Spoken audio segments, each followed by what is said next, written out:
Thanks for tuning in to the Northwest Vision. I'm Karen Rue, Superintendent of Schools. As you may be aware, school finance experts predict that Northwest ISD will face a reduction to our school district's operating budget. Currently, we are working to plan for the 2011-2012 budget, and it is important that you know our first priority will always be to maintain the quality of our education. Just last month, we hosted a school finance forum with presentations from school finance experts, Moak, Casey, and Associates. Now, to dive deeper into the discussion of school finance today, Jon Graswich, Chief Financial Officer in Northwest ISD, is with me. Welcome, Jon. Thank you for joining us today. Thank you. We have core beliefs and priorities established around school funding. In fact, you may have an opportunity to see some of those on our website, and if you may have attended the forum, you would have left with one of these flyers.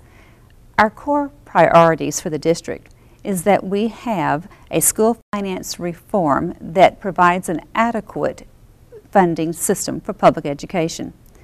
Education and funding equity is another priority, as is local control, where communities and citizens of their own area have control and input into the educational funding systems for their children, and that state mandates for public schools be adequately funded.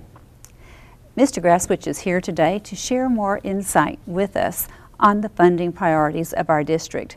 Jon, tell us a bit about the possible scenarios the state may use in determining budget reductions to school districts during this next budget cycle.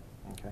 Well, due to the decline in sales tax revenue, which is the primary funding source for the state budget, they're down about $27 billion on a current services budget. Now, you see the $15 billion number thrown around occasionally, but that number is basically just budget to budget and doesn't count for such things as the state adding 80,000 extra students a year. So the $27 billion is a more realistic size of the problem.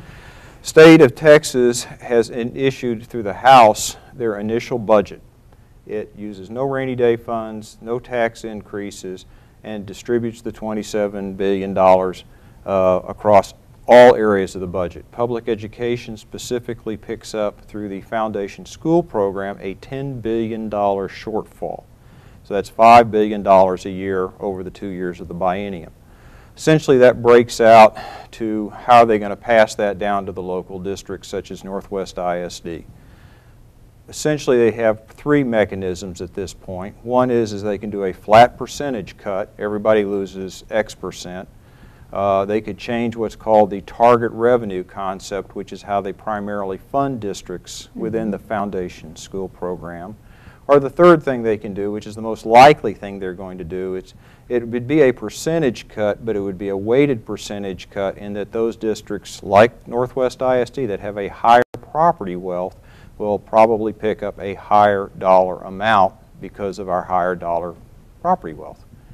I understand that with the 80,000 new students that arrive in Texas annually, and that will continue, and with the $27 billion originally predicted to be a shortfall for the system, moving current spending this year and then adding the additional students to our system next year and other growth factors to the state, that the original House budget, House Bill 1, that Representative Pitts presented to the House last week, places the state at a $31 billion structural shortfall for the biennium. Well, the bottom line to our district is that we're going to lose about $30 million under proration, and that's out of a $150 million budget, but we are recaptured by the state of Texas, so it's really more like $30 million on about $120 to $125 million operating budget.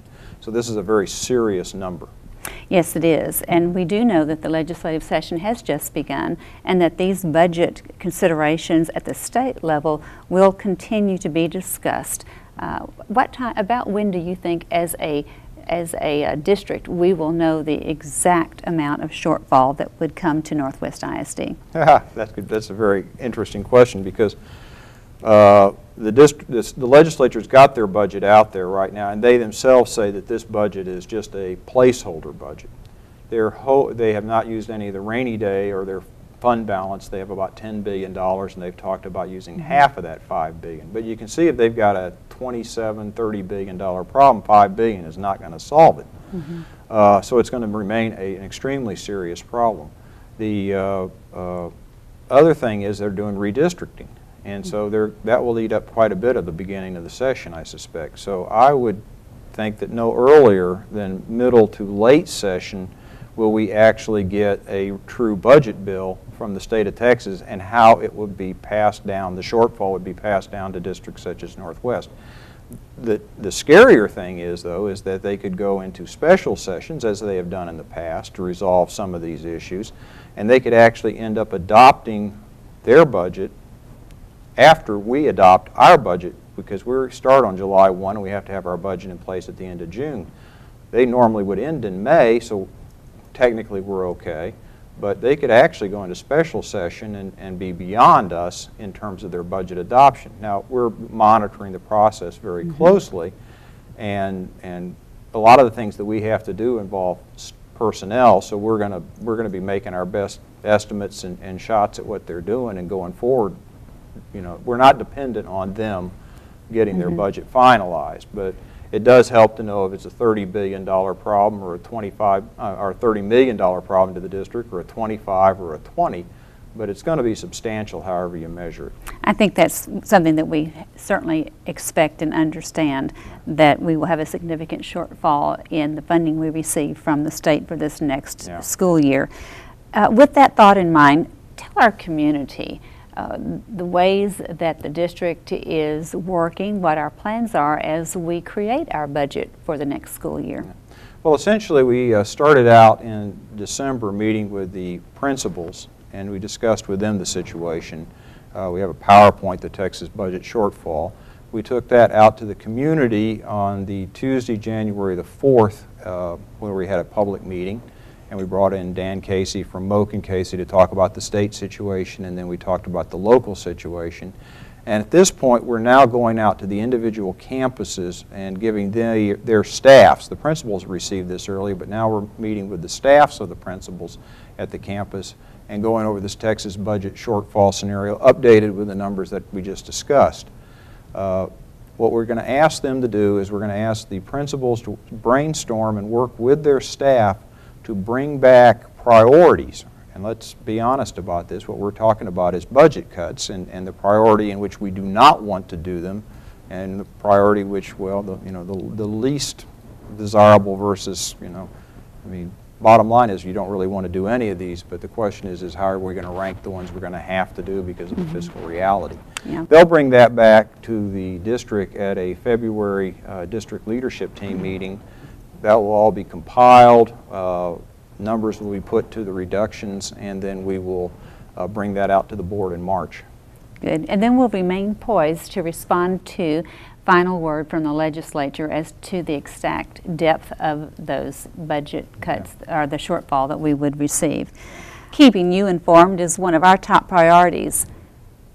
As we work through the budget process for the upcoming year, and wait to hear how the state legislature will fund public schools, we wish to give you additional information. You can visit www.nisdtx.org/finance forum to view presentations and videos from the financial forum held last month.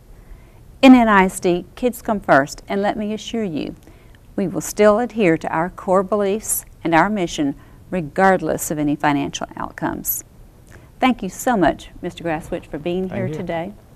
And tune in with us next month as we discuss the safety and security procedures in Northwest ISD. We're very proud of our dedicated safety and security team in Northwest and their efforts to keep our kids protected. Thanks for joining me. We'll see you next time.